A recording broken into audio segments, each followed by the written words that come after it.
الحمد لله رب العالمين والصلاة والسلام على سيد الأنبياء والمرسلين وعلى آله وأصحابه أجمعين. أما بعد، اللہ تبارک و تعالی بندے کی عاجزی سے خوش ہوتے ہیں، اور عاجزی اور انکساری اللہ کو پسند ہے، اور تکبر اور غرور یہ اللہ کو ناپسند ہے. لہذا جتنی ہو سکے عاجزی انکساری اختیار کرے. اب عاجزی انکساری ہے کیا؟ یاد رکھیے، عاجزی انکساری یہ ہے کہ جو عبادات ہم کرتے ہیں جانی و مالی، ان عبادات کے بارے میں بھی خوف اور ڈر ہو کہ یہ اللہ کے دربار میں قبول ہے یا نہیں ہے. تو پھر غرور کس بات کا؟ تو پھر تکبر کس بات کا؟ حضرات صحابہ کرام رضی اللہ عنہم اجمعین راتوں کو اٹھ اٹھ کر اللہ کی عبادت کرتے تھے. قرآن پاک نے اس کی گواہی دی ہے، کانوا قلیلا من اللیل ما یہجعون. راتوں کو بہت کم وقت کے لیے کروٹ لگاتے تھے، راتوں کو اٹھ اٹھ کر عبادت کرتے تھے. لیکن جب اذان سے پہلے کا وقت ہوتا، وَبِالْأَسْحَارِ هُمْ يَسْتَغْفِرُونَ، تو وہ استغفار کرتے تھے. سحری کے وقت، تہجد کے وقت، جو قبولیت کے دروازے جس وقت کھلتی ہے تو استغفار کرتے تھے. اپنی عبادت پہ بھی استغفار کرتے تھے. لیکن نبی کریم علیہ السلام کی عادت مبارکہ تھی کہ فرض نماز کے سلام پھیرنے کے بعد اللہ اکبر استغفر اللہ استغفر اللہ پڑھتے.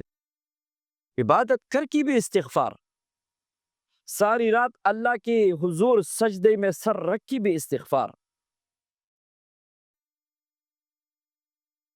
تو عاجزی انکساری اس کا نام ہے کہ اپنے اعمال کچھ بھی نظر نہ آئے، اس پہ استغفار کرے. خوف اور ڈر ہو کہ میری یہ نیکیاں جو بظاہر مجھے تو نیکی نظر آ رہی ہے، کہ قیامت کے دن اللہ کے سامنے، مخلوق کے سامنے میری پکڑ اور شرمندگی کا باعث نہ بنے.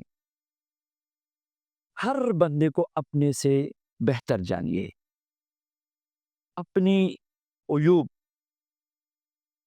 جو اندر میں ہیں اس پہ نظر رکھیے، دوسروں کی خوبیوں پہ نظر رکھیے. یہ اعلیٰ اخلاق ہے.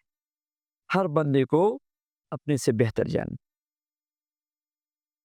جو بظاہر خیر مسلم ہے، ہو سکتا ہے موت کے وقت اس کو کلمہ نصیب ہو جائے اور مجھے اپنے گناہوں اور اعمال کی پکڑ لے ڈوبے، تو کیا کروں گا؟ انما الاعتبار بالخواتیم، اعتبار تو خاتمے کے لیے ہے. آخری خاتمہ کس کا ایمان پہ ہوتا ہے یہ تو کسی کو کوئی پتہ نہیں ہے. تو اسے ہمیشہ اللہ سے ڈرے، کسی کو حقیر نہ سمجھے. آپ کے وظائف، آپ کے چلجات، آپ کی ریاضتیں، یاد رکھیے یہ آپ کے اپنے لیے ہے، کسی پہ اپنا عرب جمانے کے لیے نہیں ہے. آپ کی صدقات، آپ کے حج اور عمرہ کے اسفار، آپ کے علم، درس و تدریس، جتنے بھی اعمال ہے یہ آپ کے اپنے ذات کے لیے ہے. اگر بیڑا پار ہو گیا ہمارا اپنا تو ماشاءاللہ الحمدللہ. اگر خدا نخواستہ ہماری پکڑ ہو گئی ہم کیا کریں گے؟ تو اسے ہمارے اسلاف کا یہی طرز تھا.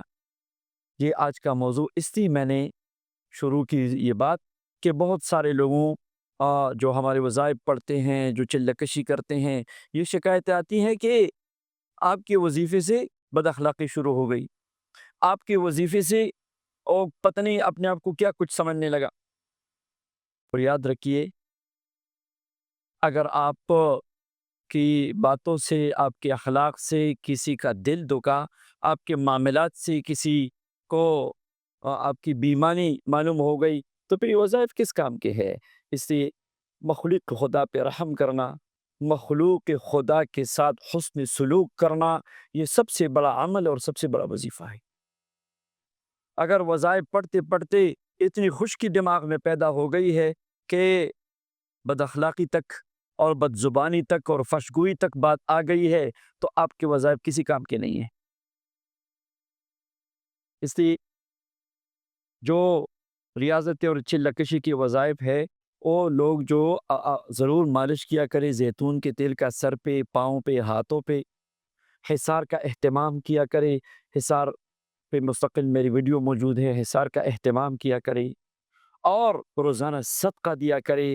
آپ کی جتنی بھی اعمال ہے، جتنی بھی وظائف ہے، ان سب وظائف میں استغفار کو لازم پکڑے، اور استغفار ایسی کیفیت میں آپ نے کرنی ہے کہ یا اللہ میرے پاس کچھ بھی نہیں ہے، اگر تو نے میں نے ان اعمال کو قبول نہیں کیا تو میں نعوذ باللہ برباد ہو جاؤں گا۔